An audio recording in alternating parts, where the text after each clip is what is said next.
Hello guys, good morning, જય શ્રી કૃષ્ણ. આજે આપણે બનાવીશું સરગવા બટાકાનું શાક.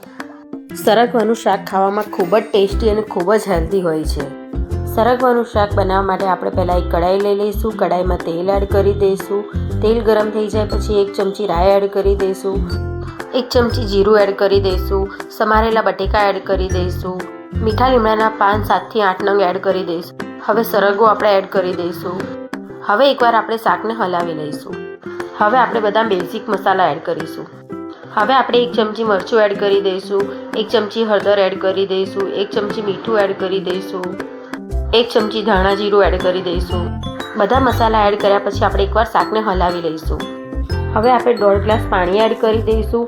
અડધી ચમચી ગરમ મસાલો એડ કરી દઈશું. તો એકવાર આપણે શાકને હલાવી લઈશું. હવે થાળી ઢાંકીને 10 મિનિટ માટે ચડવા દઈશું. હવે 10 મિનિટ થઈ ગઈ છે. આપણે એકવાર શાકને ચેક કરી લઈશું. હવે ફરી થાળી ઢાંકીને 2 થી 3 મિનિટ માટે ચડવા દઈશું. હવે 3 મિનિટ થઈ ગઈ છે. શાકને ચેક કરી લઈશું. બટેકા અને સરગવો ચડી ગયા છે. હવે આપણે એક મોટું ટામેટું ઝીણું સમારેલું એડ કરીશું. 2 ચમચી ગોળ એડ કરીશું. ગોળ એકદમ ઓપ્શનલ છે. તમને ના ભાવતો હોય તો તમે સ્કીપ પણ કરી શકો છો. હવે આપણે થાળી ઢાંકીને 2 મિનિટ માટે ચડવા દઈશું ટામેટા. હવે આપણું શાક રેડી છે. ગાર્નિશિંગ માટે કોથમીર એડ કરી દઈશું. તમને જો મારો વિડીયો ગમ્યો હોય તો લાઈક અને સબસ્ક્રાઈબ કરી દેજો. Thank you for watching.